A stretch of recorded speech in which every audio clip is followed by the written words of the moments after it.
Hi, and congratulations on the purchase of your new super absorbent mop.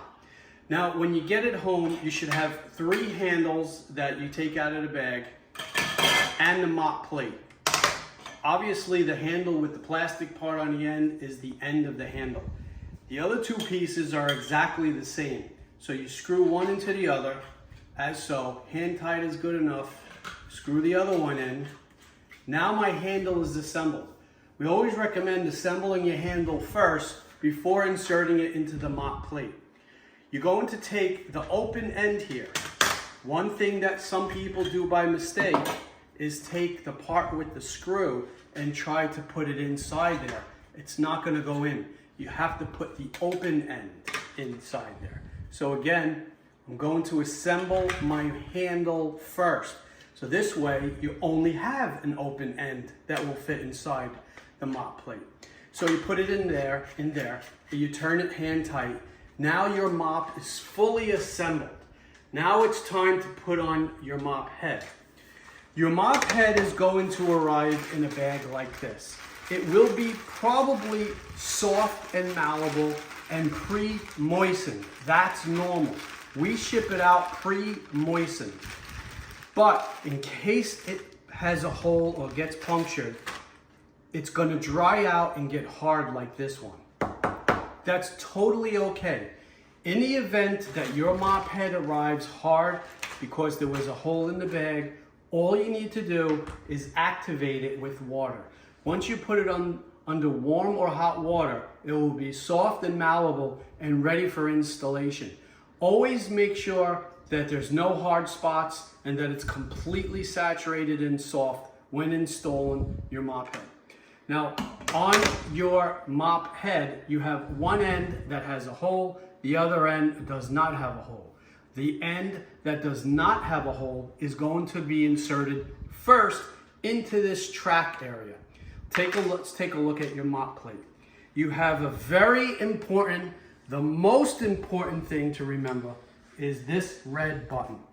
It must be in the open position whenever you take on or off your mop head. If you don't lock it after you use your mop, it's not going to work properly. So always open when installing and removing your mop head. Always lock it when you're ready to mop. So I'm ready to install my mop head. I push it into the open position where it's on an angle like that. Then I flip it around and I take the part of the mop head that has no hole on the end here. Again, you see a hole on that side, no hole.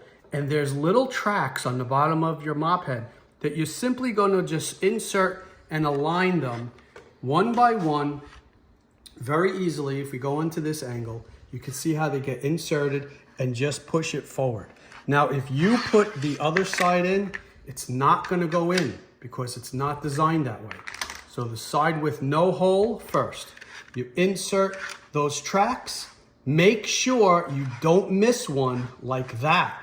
If you miss one, it's not going to work properly. Always make sure you insert every one of them. And when you get to the end, you must lock that button to lock it in. The other side has a little clip here. I just give it a little push and it locks it in. Now I'm ready to mop. But before we mop, let me quickly show you how you reverse this process. If you need to take the mop head off, the first thing you do is unlock that red button. You can see it popped out. The second thing you do is push down on this little tab here, and it releases the mop head and simply slide it off. Very easy and very fast. The thing that a lot of people love about this system is that when you do lock it in and you're ready to use your mop, you probably won't have to take that off again for a very long time. If your mop head ever gets a little bit too grungy for your liking, throw about a cap full of bleach in your bucket, in a bucket. If you have the model that includes the bucket, throw about a cap full of bleach in there. Let it sit in your bucket for about 4 or 5 minutes. Take it out, wring it thoroughly, and your mop head should look like almost like new and ready for a lot more jobs. Now, in order to wring out your mop, there's a handle over here, and basically all you have to do is just pull that up like that, and it makes your mop head go into this vertical position. So after you finish mopping, you hold it here, you pull it towards you or up the pole, it goes into this position, and then when you pull it further, it starts to squeeze all the dirt and debris and water out just like that. The further you pull it, the more water it will drain out. Sometimes you might not want it to be so dry, so you just pull it a little bit. But the more you pull it, that's the most it will pull dry. You can't get it more than halfway up the little track there. So that's fully pulled, fully dry. Then you simply push it back down, you put it back into that T position, and you're ready to mop. The bucket is possibly included in the kit you bought.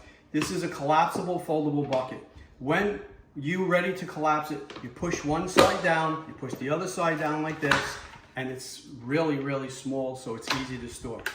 It also has the wheels on the bottom, so you can roll it if you want to. When you want to expand it, you put your hand inside, one side up, the other side up. You got your two little handles, and it's a great multi-purpose bucket for whatever activities you want. If you were lucky enough to get your hands on some of the sponges, they work just like the mop heads. They will arrive in a bag like this.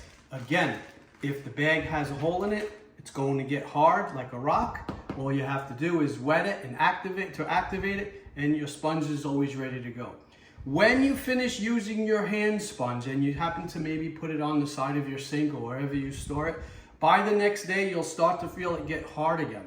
This is so that it won't build up or harbor, it tends not to harbor bacteria or mold and mildew. It dries out because where there's no moisture, usually there's no muck, let's say.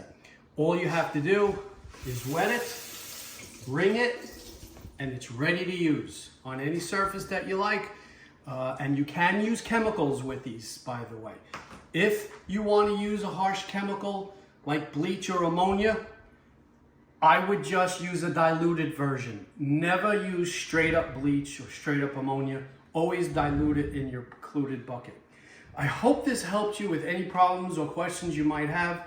And of course, we're always available for you if you have any further questions. Appreciate all your business and happy cleaning.